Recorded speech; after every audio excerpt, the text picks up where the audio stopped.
Hey guys, and we're back with another video. In today's video, I'm going to be showing you the real reason you panic on the ball. So in today's video, we're basically just going to be uncovering like the things you do when you're under pressure, and just kind of like showing you how to fix it too. So in today's video, we're going to be uncovering the real reason you are under pressure in games. By the end of this video, you guys will learn to be composed and just do the simple and basic things right to get yourself out of trouble in games.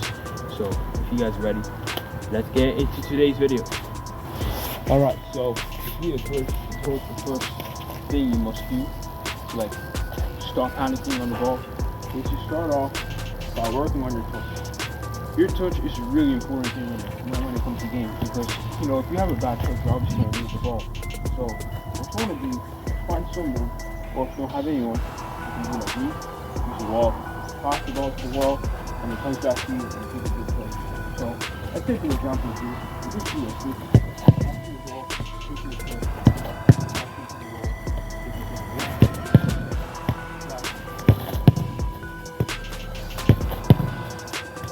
That's very simple. And also do it with both feet, because as I said in many videos already, if you want to become that better than other players, then you gotta use both feet.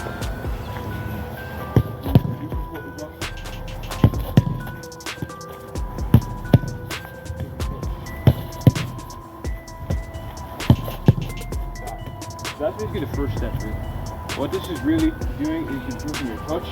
So when you're in games, when you feel under pressure, you get a good touch like that, and then you will be able to kind of dictate the tempo for your team. So that's why a great way of practicing is just going to pass the ball to the ball, taking the great touch. Notice when I'm taking my touch, the ball is not going far away from me. For example, if I was to take a bad touch, what this will look like is this. If I touch and the ball is there, once the ball is already there, the defender comes and puts it up. What I want to do is I want to make sure my touch is right like this. A good touch, like that. I can control it. Like that. So that's basically the first step. Really focus on getting your touches right and make sure you use both feet.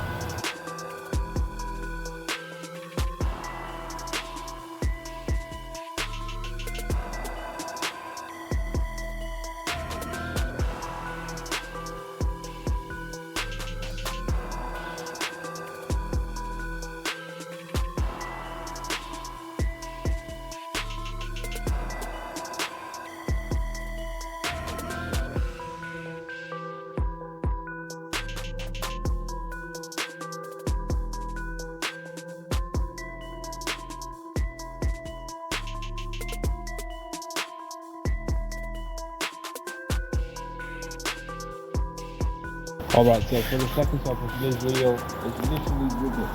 Another reason why you may find yourself in the pressure in games is because you are panicking on the ball. You're panicking when you have the ball. When the ball's at your feet, you just overthink. You need to stop all that. The best way to really practice this as well is just scatter some cones around. This is probably when I was doing dribbling. This is probably my favorite part, because you get to dribble past cones, and the cones represent the defenders in the game. So a very simple drill that I want you guys to do. So you start off the ball here, and you think of it as a game scenario. Let's pretend the wall is my team. When the wall will play me the ball, I have to lift my body up, and once I turn, there's an obstacle force I have to get through. Basically a defender.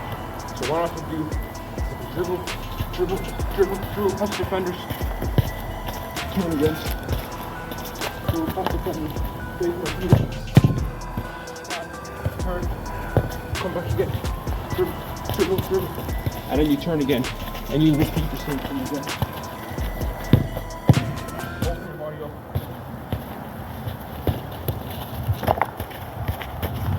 Like that. It's a very simple drill.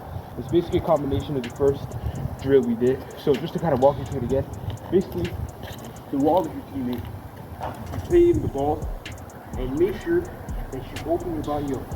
You saw the way I was opening my body up when the wall was playing with the ball.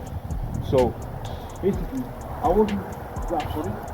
What I did was I turned my hip at a 90-degree angle. So to show you, 90 degrees, I can turn quickly and approach the defenders quicker. While instead, if I just do this, take a touch, turn around, 1, 2, 3, that's like 3 seconds gone already. You have to be clinical when you're doing these things. So that's the other drill that you can do here. Dribbling, and you can do like 5 reps of these, and you'll see the way that your dribbling will become better, and just your awareness as well will just improve. So yeah, that's another drill you guys can do as well.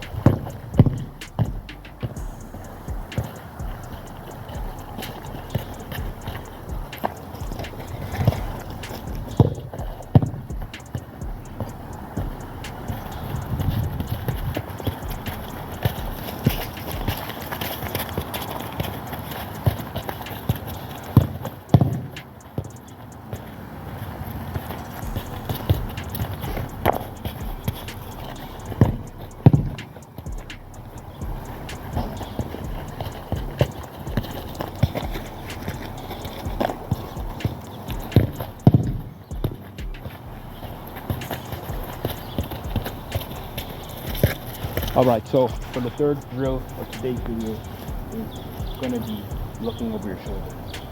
99% of the time, the reason why you keep using the ball, you keep panicking when you get the ball, it's because you don't look over your shoulder. And I'm not talking about from the midfield perspective. Of course, as a midfielder, you obviously have to know that.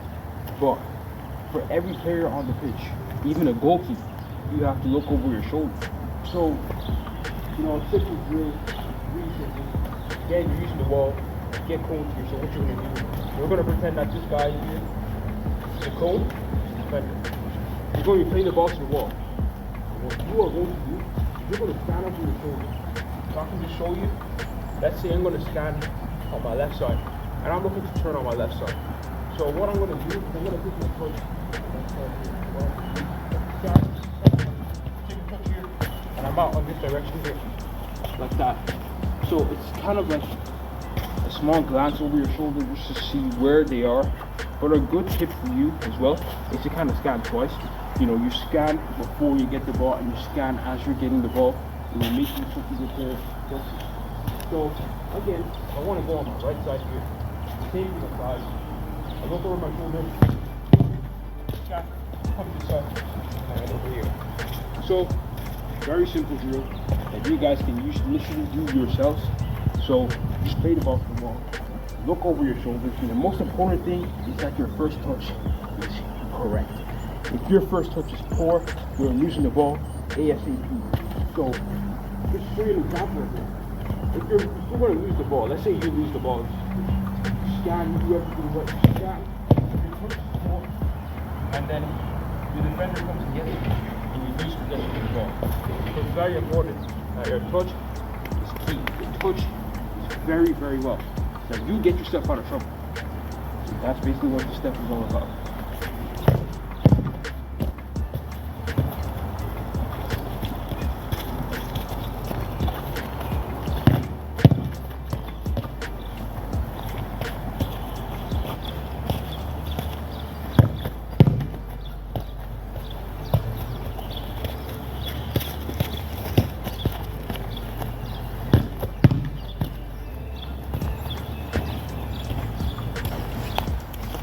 Alright, so step 4 of today's video is literally going to be training your top spaces. So, I created a square here, and basically you guys may be thinking, what am I going to do with this square? I'm going to show you right now. So what I'm going to do is I'm going to play the ball to the wall. And my aim is to not lose the ball within this square. And there's a reason why I'm making it small. Because think of the cones as the players trying to pressure basically the opponents. Trying to pressure you. Like when you're going to be receiving the ball, it's not always going to be free. It's not always going to be the type of ball where you can even take your time, take as many touches as you want. But this is not how it's going to be usually in the game. Usually what would happen is that once you receive the ball, it forces you to take a good touch, keep it ball in the square, like that. There's many variations that you can do. You can play the ball to the wall, stop it with the sole of your foot, turn, and like, control the ball.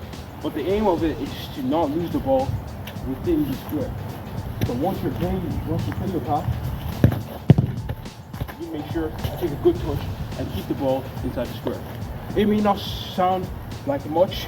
You're going to be thinking that, oh, it's probably too easy, but doing these simple things right is what's going to get you to become a great player. Because the great players, they do the simple things right. They don't overcomplicate things. If you need to take a touch, take a touch, hold it, and there you have it. It's really simple drill. All you have to do is to be focused and really look around. Think of the cones as a defender. The defenders are trying to take the ball away from you.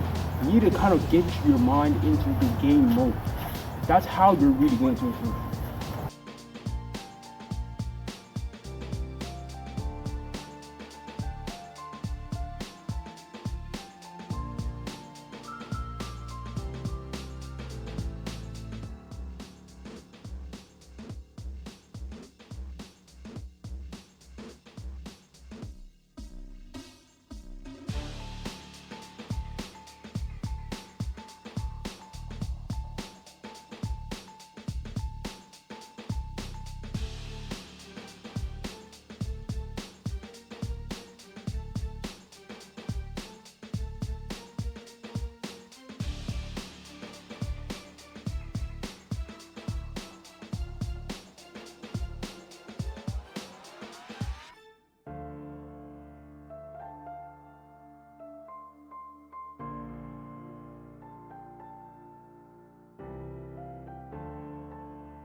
Alright, so for the next step in today's video is developing the weak foot.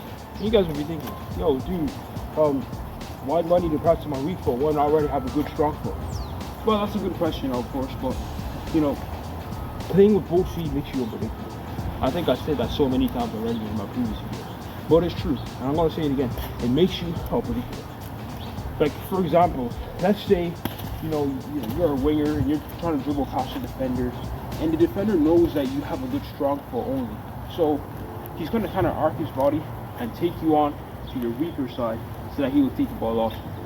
But for someone who's both footed, you can trick the defender and think, oh yeah, so instead of me going to my stronger foot, I'm going to go to my weaker foot because, I'm good with my weak foot too. So I'm going to kind of cut inside here, and then the defender will be clueless. So playing with both foot makes your life that bit easier, because you are able to dribble with both feet, you're able to shoot, you're able to pass, you're able to do all sorts of things that a defender doesn't expect. So that's why it's very important to develop the weaker foot. Now my weaker foot here in this case is my left foot, so I'm going to use my left foot for this. So what I'm going to do is I'm just going to simply dribble.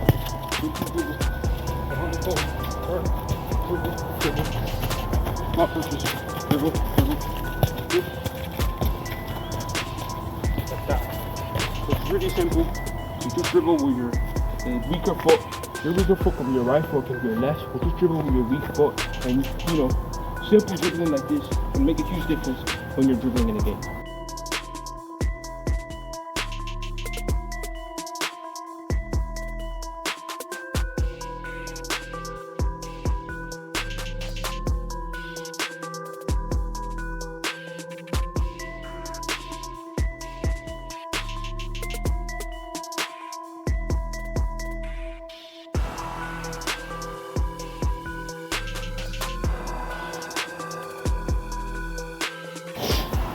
Alright, so for the last couple of days, you're training with high intensity. What do I mean by high intensity? High intensity is about you dribbling and actually playing as if it's a great game. It may not mean a lot when you have cones in front of you, but if you are able to play at the highest intensity possible, then it's going to make it very easy for you when you're engaged. When you get your mind to train like that, it's going to be easier for you, to perform well in games. So what you need to do So we're basically applying every single thing we just learned. So what you're going to be doing is you're going to be putting the ball to the wall, standing in there, coming outside here, dribbling past the people, coming here, dribbling past the people, finish. Like that. So that's literally all you'll be doing. You literally just be dribbling past holes, taking on the defender, and finishing off with a shot on goal. That's basically what the step is about. And I want you to train in I want you to do this in such a way that it's like a game situation.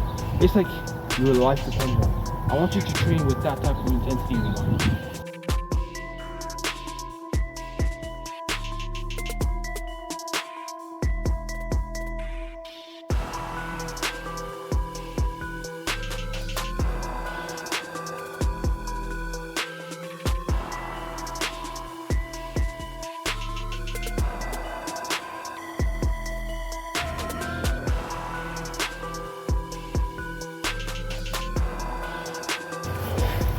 Alright you guys, so there you have it. Hope you guys learned something from today's video. And I hope by the end of today's video, you guys have learned something and can apply it in your games. Tell me if it works for you, and tell me if you see major changes in your game because of this. Yeah. So thank you guys for watching this tutorial.